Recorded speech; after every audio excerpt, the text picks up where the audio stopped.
Hello good morning student, please welcome in the daily current affair session. मेरा नाम है ऋतिक। तो चलिए सेशन को स्टार्ट करते हैं। पहला न्यूज़ स्क्रीन के ऊपर आते हुए सुष्मिता सेन से रिलेटेड है, जो कि मिस यूनिवर्स भी रह चुकी है। इनको international association of working women award दिया गया है, जो कि आर्या 2 सीरीज़ के लिए दिया गया है। यहाँ पे स्क्रीन पर देख सकते हैं, आर्या 2 सीरीज़ के लिए दिया गया हुआ है। The former miss universe has been facilitated for outstanding performance by a female actor in the TV series for her show Arya 2। Arya 2 create किया गया है राम मधवानी जी के द्वारा, और जो कि दिसंबर में रिलीज़ किया गया था। और यह DCSAFF ऑर्गेनाइज किया गया वर्चुअल मोड पे 16 जनवरी से 30 जनवरी तक। और इसका अल्टरनेटिव सिनेमा इंडिया का है, और पाकिस्तान का, अफगानिस्तान, बांग्लादेश, नेपाल, भूटान, तिब्बत और श्रीलंका का भी। तो मिस यूनिवर्स के बारे में कुछ जान लेते हैं, जो कि in exam point of view से बहुत ज़्यादा इम्पोर्टेंट है। तो मिस यूनिवर्स स्टार्ट पहली बार 1952 में किया गया था, और 17वां हरनाज सिंधु जीती थी, जो कि 2021 में किया गया था। रिसेंट ही है, तो एग्जाम में पूछ सकता है। 2000 में लारा दत्ता जीती थी, और जब पता है जब 2000 में लारा दत्ता जीती थी, तब हरनाज सिंधु का जन्म हुआ था। और 1994 में सुष्मिता सेन जीती थी। और आपको पहले मिस यूनिवर्स, पहले आपको मिस डिवा क्वालिफाई करना होता है मिस यूनिवर्स में पार्टिसिपेट करने के लिए। यह एनुअल इंटरनेशनल ब्यूटी पीजेंट्स है, जिसको ऑर्गेनाइज किया जाता है united based miss universe organisation के द्वारा। और द टाइटल मिस यूनिवर्स 1926 में पहली बार यूज़ किया गया था। और ये ऑर्गेनाइजेशन है जिसको फाउंडेड किया गया था पैसिफिक नाइटिंग मिल्स, जो कि क्लोथिंग कंपनी है। तो नेक्स्ट न्यूज़ पे चल बनते हैं। The legend of Birsa Munda author by Tuhin A Sinha and the Ankit Verma. यह book the legend of Birsa Munda लिखा गया है Tuhin A Sinha and the Ankit Verma के द्वारा लिखा गया है। दोनों ऑथर हैं इनके। देखिए, बिरसा मुंडा के ऊपर बुक लिखना, और ये बहुत बड़ी बात होती है, क्योंकि अगर आप हिस्ट्री देखें तो हिस्ट्री में आपको एक पेज मिल जाएगा इनके बारे में ज़्यादा एक्सटेंड तक जानकारी नहीं दी जाती है। इवन स्टूडेंट को बहुत ये बड़े आदमी थे और बहुत बहादुर थे। इनका जन्म होता है 15 नवंबर 1875 को रांची में जन्म लेते हैं, और इनका निर्धन हो जाता है 9 जून 1900 में रांची में ही होता है। ठीक ना, रांची सेंट्रल जेल में, और अंग्रेज इनको जहर दे देते हैं। सेंट्रल जेल की ही कहानी है, उसमें जहर दे देते हैं, जिनके कारण इनका निर्धन हो जाता है। इनको और कहा जाता है धरती अब्बा, और द अर्थ फादर भी इनको कहा जाता है। इनका सिंबल था व्हाइट फ्लैग, जो इनका सिंबल था। और 15 नवंबर को पीएम मोदी 2021 में अनाउंस भी किए थे जनजातीय गौरव दिवस को सेलिब्रेट करने के लिए। तो यहाँ पे तो हमको तो बिरसा मुंडा का थोड़ा सा जीवनी भी याद रखना पड़ेगा।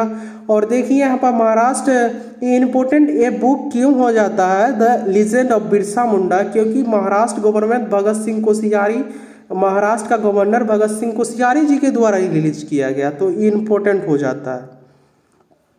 देखिए यहाँ पर इम्पोर्टेंट फैक्ट, बॉर्न 15 नवंबर 1875 रांची में हुआ था। 9 जून 1900 रांची सेंट्रल जेल में मरे थे। और इनको धरती अब्बा और अर्थ फादर भी कहा जाता है। व्हाइट फ्लैग सिंबल है। 15 नवंबर जनजातीय गौरव दिवस भी मनाया जाता है। तो इतना बात याद रखना है आपको। नेक्स्ट न्यूज़ के ऊपर चलते हैं, जो कि है इंडोनेशिया का कैपिटल चेंज होने वाला है। जकार्ता पहले था, अब नुसंतरा कर दिया गया है। तो ये क्यों किया गया है?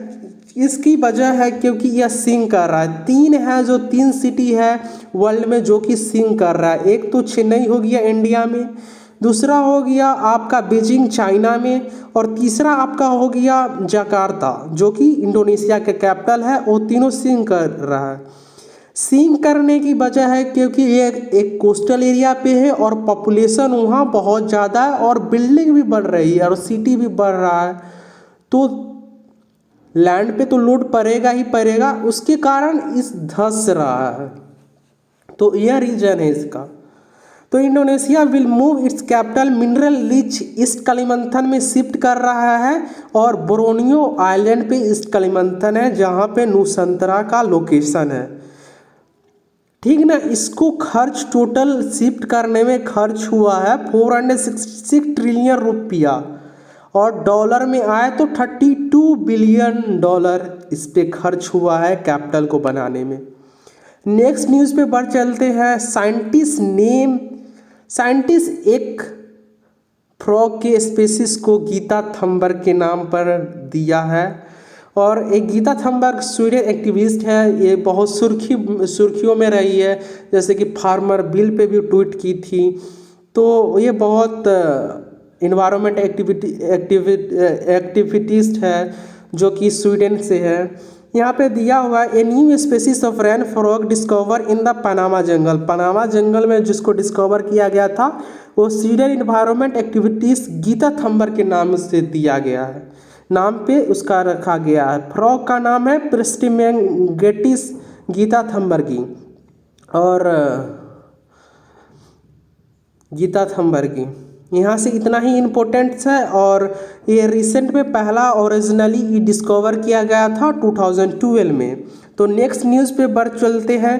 पीएम मोदी अनवील इनॉग्रेटेड किए हैं 260 फुट स्टैटू ऑफ संत रामानुचार्य, इनका जो कि हैदराबाद में इनका अनवील किया गया है और इस सिटिंग पोजीशन में है। यहाँ पर देखिए रामानुजाचार्य का 1000 बर्थ एनिवर्सरी पे, ये 11th सेंचुरी के सेंट थे और रेवोल्यूशनरी सोशल रिफॉर्मर थे और यह स्टैटू ऑफ इक्वलिटी है। आपको जानकारी के लिए बता दूं कि स्टैटू ऑफ लिबर्टी न्यूयॉर्क में है, स्टैटू ऑफ यूनिटी जो कि यहाँ पर सरदार पटेल का स्टैटू है जो कि नर्मदा रिवर के तट पे है, केवड़िया नाम के जगह में है, गुजरात स्टेट में है। तो यह बात याद रखिएगा, 216 फुट स्टैटू का है और यह तेलंगाना हैदराबाद में है।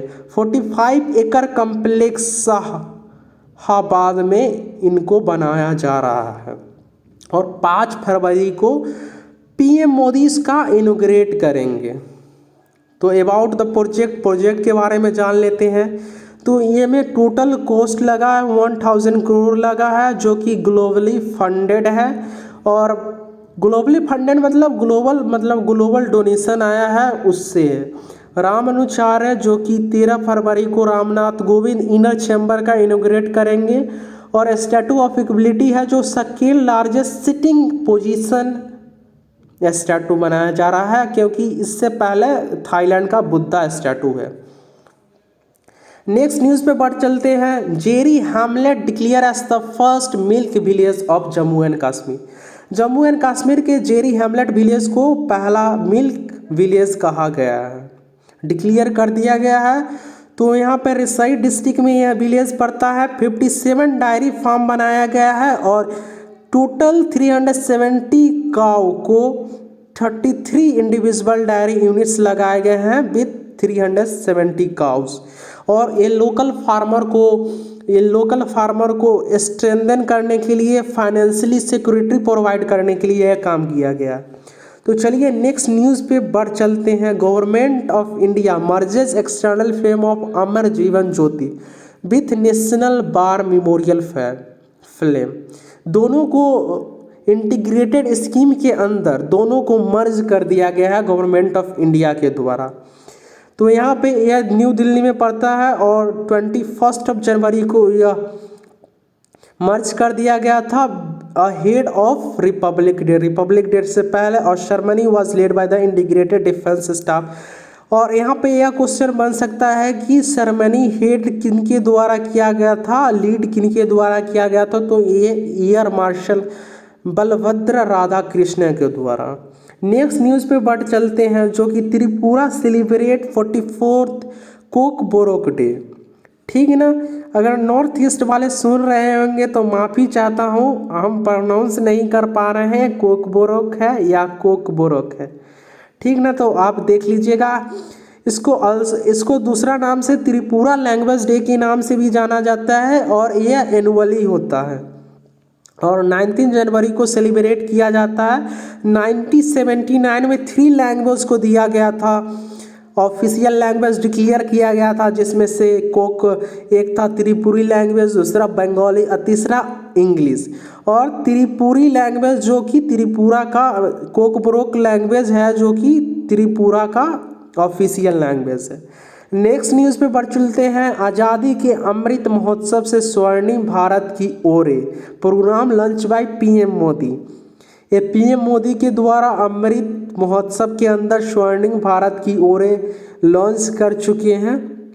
देखिए, यह अभी बहुत सारा लॉन्च हो रहा है स्कीम आज़ादी के अमृत महोत्सव के अंदर। आज़ादी के अमृत महोत्सव के अंदर में हर स्कूल में कुछ न कुछ फंक्शन हो रहा है। तो यहाँ पे आज़ादी के अमृत महोत्सव से स्वर्णिम भारत की ओर प्रोग्राम जो कि थ्रू वीडियो कॉन्फ्रेंसिंग के द्वारा किया गया है। इसमें पूरा 15,000 प्रोग्राम्स और इवेंट्स को इंक्लूड और इनिशिएटिव को लिया गया है और इसमें 30 कैंपेन भी है। 53rd एंसेशंस एनिवर्सरी ऑफ पिता श्री प्रजापति ब्राह्मणा, फाउंडेड फादर ऑफ ब्राह्मणा कुर्मीस, और ये जो कि लीड किए थे और आज़ादी के अमृत महोत्सव बाय द ब्राह्मणा कुमाराइस, ठीक है ना, इनके द्वारा यह लीड किया गया था और 15,000 प्रोग्राम को लॉन्च किया गया था, इनिशिएटिव को चलाया गया था। तो ब्राह्मणीज कुमारीज का इनिशिएटिव कौन कौन सा इनिशिएटिव है, जो कि देखिए, first my India healthy India, second Atmanirbhar Bharat self reliant farmer, third women flag warrior of India, fourth power of peace bus campaign, six अनदेखा Bharat cycle rally, six United India motor bike campaign, seventh green initiative अंदर स्वच्छ भारत अभियान। इतना सारा साथ आपको remember करना है। देखिए, नेक्स्ट न्यूज़ है जो कि अंकटेड रिपोर्ट पब्लिश किया है United nation conference of trade and agriculture development, जो कि FDI इंडिया का 2021 में बहुत ज़्यादा 26% फॉल करेगा, मतलब गिरावट देखने को मिलेगा। तो ये न्यूज़ फॉर नॉलेज पता होना चाहिए और इम्पोर्टेंट उतना नहीं है। देखिए, इम्पोर्टेंट ये न्यूज़ है जो कि नेताजी सुभाष चंद्र बोस का होलोग्राम स्टैचू बनाया जा रहा है इंडिया गेट पे, ठीक ना। PM मोदी इसका इनॉग्रेट किए हैं और इसका इनॉग्रेट ऑन द पराक्रम दिवस, जो कि 125th birth anniversary of Subhash Chandra Bose था, और जनवरी 23, 1897 में इनका बर्थ होता है और यह दिन नेताजी को कमेमोरेट किया जाता है। देखिए, नेताजी के सुभाष चंद्र बोस के बारे में कुछ फैक्ट जान लेते हैं, इनके जीवनी के बारे में पढ़ लेते हैं, बायोग्राफी। तो इनका जन्म होता है 23 जनवरी 1897 कटक उड़ीसा में, और यह सिविल सर्विस भी क्वालिफाई कर चुके होते हैं, लेकिन रिफ्यूज़ कर देते हैं ज्वाइन करने से, यह इनकार कर देते हैं। नेताजी सुभाष चंद्र बोस 1921 में इंडियन नेशनल कांग्रेस को ज्वाइन करते हैं और स्टार्ट करते हैं स्वराज न्यूज़पेपर भी। उसके बाद इंडियन स्ट्रगल में 1920 से 1942 में साथ निभाए थे। उसके बाद यह जय हिंद का नारा भी दिए थे, स्लोगन भी दिए थे, तुम मुझे खून दो मैं तुझे आज़ाद दूंगा, give me blood I will give you freedom. Next, इनका इंडियन स्ट्रगल में क्या क्या रोल था। नेताजी प्रिजन हो गए थे 1925 में और इनको रिलीज़ कर दिया गया था 1927 में, और after his release he was general secretary of INC, Indian national Congress का सेक्रेटरी भी बनाया गया था। 1939 में ही फॉरवर्ड ब्लॉक का स्थापना किए थे, और सुभाष चंद्र बोस त्रिपुरी त्रिपुरी सेशन का भी अध्यक्ष किए थे, जिसमें मतभेद हो गया था महात्मा गांधी और नेताजी सुभाष चंद्र बोस में। 1941 में जर्मनी जाते हैं अफगानिस्तान के थ्रू और सोवियत यूनियन के थ्रू, और यहाँ पे सोवियत यूनियन के थ्रू यहाँ पे जाते हैं जर्मनी, और जर्मनी से हिटलर से बात होती है, और नेताजी सुभाष चंद्र बोस दिल्ली चलो का नारा भी दिए थे, आज़ाद हिंद फौज का भी फाउंड किए थे।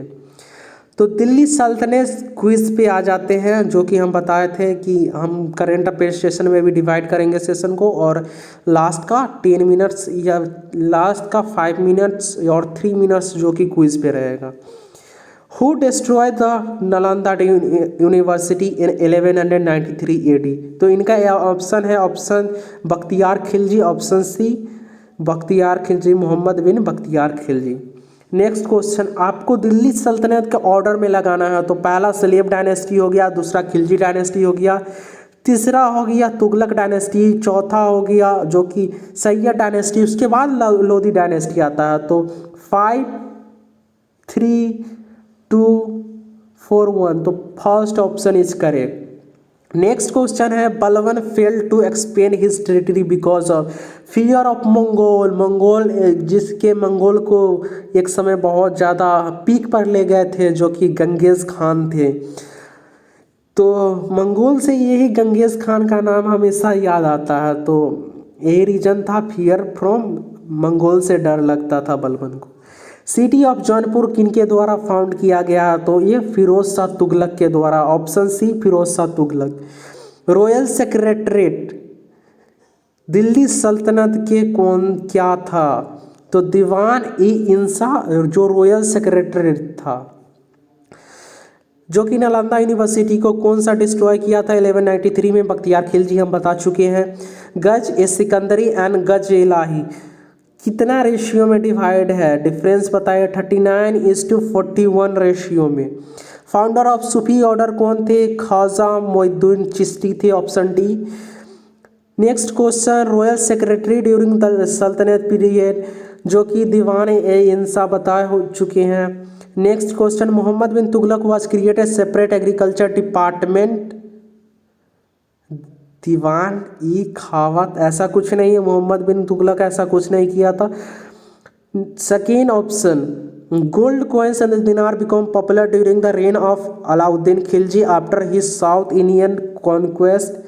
Yes, this is correct. Indian classical work Raga Darpan was translate, रागा दर्पण को ट्रांसलेट किया गया था पर्शियन लैंग्वेज में, ये फिरोज शाह तुगलक के द्वारा टाइम में हुआ था। तो ए भी ऑप्शन सही है, जो कि ऑप्शन 2 और 3 सही है, तो option C correct. Next question, Alberuni किताब अल हिंद के बारे में बताना है। तो ये क्या था? A sympathetic study of Indian civilisation था। तो बिल्कुल सही बात है। Second, mainly a political history of India, बिल्कुल गली बात, पॉलिटिकल हिस्ट्री ऑफ इंडिया से कुछ नहीं ताल्लुका रखता है। और third option, critical of Mohammad Ghazni plundering raid of India, बिल्कुल सही बात है। Fourth option, mainly a study of India culture social and intellectual. Yes, यह mainly study of Indian culture, social और इंटेलेक्चुअल हिस्ट्री के बारे में बात करता है। तो ऑप्शन ए भी सही है। तो इसका ऑप्शन हो जाएगा 1 3 और 4, तो option C is correct. So session end करते हैं, सेशन एंड हो गया। चैनल को लाइक शेयर और सब्सक्राइब जरूर करें, और जितना से ज़्यादा हो सके शेयर करें और चैनल, ताकि हम भी आपसे लाइव इंटरेक्ट हो सके, कंटेंट भी ज़्यादा प्रोवाइड कर सके। अभी तो सब्सक्राइब करिए, सब्सक्राइब बढ़ाइए, ताकि जल्द से जल्द आपसे लाइव मिल सके। तो thank you, have a good day.